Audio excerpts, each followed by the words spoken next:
안녕하십니까. 사도행전 마지막 50번째 시간입니다. 드디어 사도행전이 끝나는군요. 예, 봅시다. 마지막이니까 28장. 우리가 구원을 얻은 후에 안즉 그 섬은 뭐다? 멜리데라 하더라. 토인들이 우리에게 특별한 동정을 하여 비가 오고 날이 참에 불을 피워 우리를 다 영접하다. 이것도 은혜죠.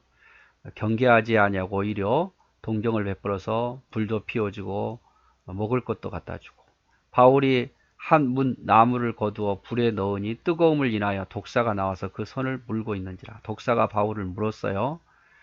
경험상 토인들이 볼 때 그러면 죽는 줄 알았는데, 토인들이 이 짐승이 그 손에 달림을 보고 서로 말하되 진실로 이 사람은 살인한 자로다.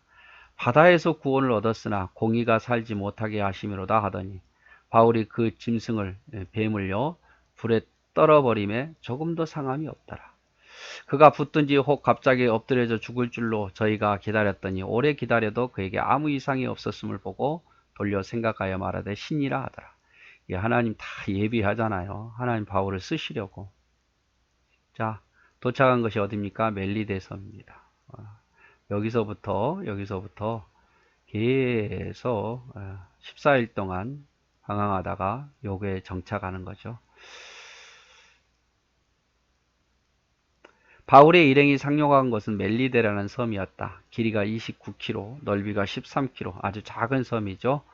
온 주민들이 불과 먹을 것을 주었고, 바울이 불을 유지하기 위해 나뭇가지 한 묶음을 주어 불에 던지는 그 순간 나뭇가지에 있던 뱀이 바울을 물게 되었다. 사람들은 바다에서 구원받은 자가 독사에 물려 죽었다고 가장 불쌍한 자라고 여기죠.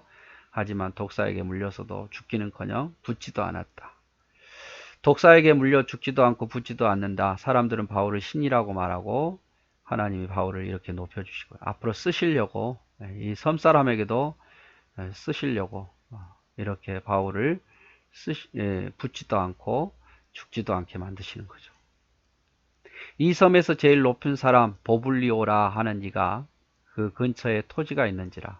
그가 우리를 영접하여 사흘이나 친절히 유숙하게 하더니, 버블리오의 부친이 열병과 이질에 걸려 누웠거늘 바울이 들어가서 기도하고 그에게 안수하여 낫게 하며, 이러므로 섬 가운데 다른 병든 사람들이 와서 고침을 받고 후한 예로 우리를 대접하고 떠날 때 우리의 쓸 것을 배에 올리더라. 여러분, 두 번째 기적이죠. 총독이 부친이 이질병에 걸렸는데 고침받게 하고 다른 병자도 고침받게 하죠. 섬의 추장격인 버블리오가 친절하게 대접했는데 그 부친이 열병과 이질에 걸려 죽게 된 것을 바울이 기도하여 살린다. 그 외에 많은 밀레데 섬 사람들을 기도해서 고친다. 많은 사람들이 바울과 일행들을 더 융숭하게 대접하고 배로 떠날 때에도 충분한 양식을 배에 공급하게 됩니다. 하나님은 바울이 죄수임에도 불구하고 이미 배에서 있던 사람과 멜리데 섬 사람들에게 엄청난 영향을 가지게 되었고, 그들에게 복음을 전파하고 하나님 믿도록 하는 역사가 일어나게 됩니다. 그래서 하나님이 이런 고난 속에서 기적을 베풀어서, 고난이 먼저 오죠. 그냥 믿고 신뢰하니까 기적을 보고 그것으로 인해서 또 복음이 전파되게 하고, 하나님이 하시는 순서인 것 같아요. 석 달 후에 그 섬에서 과동한 알렉산드리아 배를 우리가 타고 떠나니, 이제 알렉산드리아 배를 타고 밀레데 섬에서 떠납니다.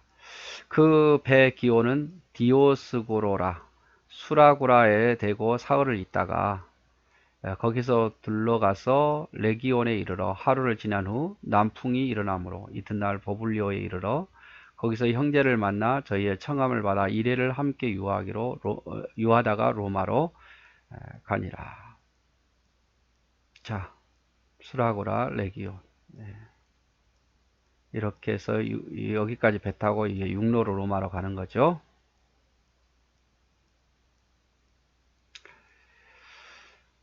자, 거기서 형제들이 우리 소식을 듣고 앞비오 저자와 삼강까지 맞으러 오니 바울이 저희를 보고 하나님께 살해하고 담대한 마음을 얻으니라. 맞이하러 오는 사람들이 있더라 그 말. 로마에서도 하나님 믿는 사람들이 있었죠. 우리가 로마에 들어가니 바울은 자기를 지키는 한 군사와 함께 따로 있게 허락하더라. 좀 자유를 준 거죠. 여기까지 로마에서 배웅 나온 거예요. 거기서 위로가 되는 거죠. 자, 사흘 후에 바울이 유대인 중 높은 사람들을 청하여 모인 후에 이르되 여러분이여 형제들아 내가 이스라엘 백성이나 우리 조상의 규모를 배척한 일이 없었는데 예루살렘에서 로마인의 손에 죄수로 내어준 바 되었으니 로마인은 나를 신문하여 죽을 제목이 없으므로 놓으려 하였으나 유대인들이 반대하기로 내가 마지못하여 가이사에게로 호소하며 내 민족을 송사하려는 것이 아니로다.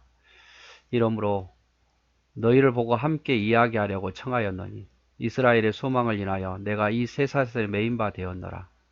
저희가 가로되 우리가 유대인에서 너가 너에 대한 편지도 받은 일이 없고 또 형제 중 누가 와서 너에 대해서 좋지 않은 것을 고하든지 이야기한 일도 없었다. 이에 우리가 너의 사상이 어떠한지 듣고자 하노니 이 파에 대해서는 어디서든지 반대받는 줄 우리가 알미라. 그래서 바울이 이제 드디어 로마에 도착해서 사람들을 초청하죠. 자, 아직은 조금 죄수지만 자유의 몸이 있었으니까 초청해서 내가 억울하게 제목이 없는데 여기 왔다라고 이야기하죠. 그러니까 그 사람들이 우리는 너에 대해서 어떠한 편지도 받은 것도 없고 고소 고발도 모른다. 그러나 너가 이 복음을 전하다가 많은 고난을 당한 줄도 알고 새로운 어떤 파인 줄도 안다. 내가 듣고자 원한다 라고 말하죠. 저희가 일자를 정하고 그의 우거하는 집에 많이 오니 이제 많이 모였습니다. 바울이 있는 곳에 바울이 아침부터 저녁까지 강론하여 하나님 나라를 증거하고 모세의 율법과 선지자의 말을 가지고 예수의 일로 권하더라. 아직은 지금 가택연금 정도니까 그 가택연금 하는 곳에 많은 사람이 오도록 허락해 준 것 같아요. 아직 정식으로 재판의 어떤 판결이 안 났으니까. 자, 그 말을 믿는 사람도 있고 믿지 아니하는 사람도 있어 서로 맞지 아니하여 흩어질 때에 바울이 한 말로 일러 가로되 성령이 선지자 이사야로 너희 조상들에게 말씀하신 것이 옳도다. 일렀을 때 이 백성에게 가서 말하기를 너희가 듣기는 들어도 도무지 깨닫지 못하며 보기는 보아도 도무지 알지 못하는도다. 이 백성들의 마음이 완악하여져서 그 귀로는 둔하게 듣고 그 눈은 감았으니 이는 눈으로 보고 귀로 듣고 마음으로 깨달아 돌아와 나의 고침을 받을까 함이라 하였으니 그런즉 하나님이 이 구원을 이방인에게 보내신 줄 알라. 저희는 또한 들으리라 하더라. 바울이 좀 실망한 것 같아요. 사람들이 이 말씀을 듣는 자도 있었지만 안 들으니까. 그래서 하나님께서 예언한 대로 이 백성이 완악하여 듣지 않더라. 그 말씀이 맞다. 이렇게 바울이 말하죠. 자, 29절은 없고 바울이 온 이태를 2년 동안 자기 셋집에 유하며 자기에게 오는 사람을 다 영접하고 담대히 하나님 나라를 전파하며 주 예수 그리스도에 관한 것을 가르치되 그 많은 사람이 없었더라. 그래서 좀 죄수의 몸으로 갔지만 좀 자유롭게 복음을 전할 수 있었던 것 같아요. 이렇게 하나님 바울을 쓰시는 거죠. 비록 죄수의 몸이었지만 로마로 가게 해서 복음을 전하도록 하는 거죠. 바울은 하나님의 나라에 대해서 선지자들이 말한 예수님에 대해서 증거합니다. 하지만 그 말을 받는 사람도 있고 받지 않는 사람도 있었죠.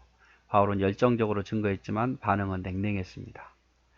바울은 그때 깨달은 것이 마음이 굳어 듣지 않으려는 유대인들을 보고 왜 하나님이 이방인들에게 복음을 전하려 했는지를 알게 됩니다. 자기 민족에 대한 열정으로 유대인들에게도 로마에서도 먼저 전하려 했지만 그들이 유대인들이 듣지 아니하는 거죠. 이후 바울은 자기의 셋집에서 복음을 듣고자 원하는 사람은 이방인, 유대인 가리지 않고 증거했습니다. 아마 재판 과정까지 2년 정도 걸린 듯하고 구전에 의하면 이후 바울은 AD 63년에 풀려났다가 3년 동안 복음을 전하였어요. 로마에서. 그러다가 66년에 다시 2차로 투옥되어서 67년에 순교했다고 전해집니다. 이건 성경이 없지만 내려오는 구전에 의해 그래요. 바울은 2차 투옥에 의해서 결국 죽게 되는 거죠. 자, 바울이 이제 드디어 로마에 도착을 했죠. 로마에 도착했고 로마에서 재판 확정되기 전까지 2년 동안 자기 집에서 열심히 가르쳤고 그러나 유대인들이 의외로 복음을 받아들이지 않습니다. 그래서 1차에서 무죄 판결 받아서 3년 동안 로마에서 집중적으로 복음을 전했는데 다시 2차로 투옥되고 결국 바울은 순교하게 되는 거죠. 자, 바울은 원래 로마뿐만 아니라 더 멀리 이쪽 스웨덴 쪽까지 복음을 전하려 계획이었지만 바울은 결국 이 로마에서 죽음을 맞이하죠. 모르죠. 뭐 3년 풀려 있는 동안에 여기 가서 복음을 전했는지는 잘 모르겠습니다만 성경에 없기 때문에 바울의 인생은 복음을 전하다가 하나님 나라 간 순교한 위대한 인물이죠. 자, 오늘 이제 사도행전이 다 마치게 되었습니다. 여러분도 고생하셨고 저도 수고했습니다. 다음 시간에 이제 로마서 가지고 우리 한번 보도록 하겠습니다. 사랑하고 축복합니다.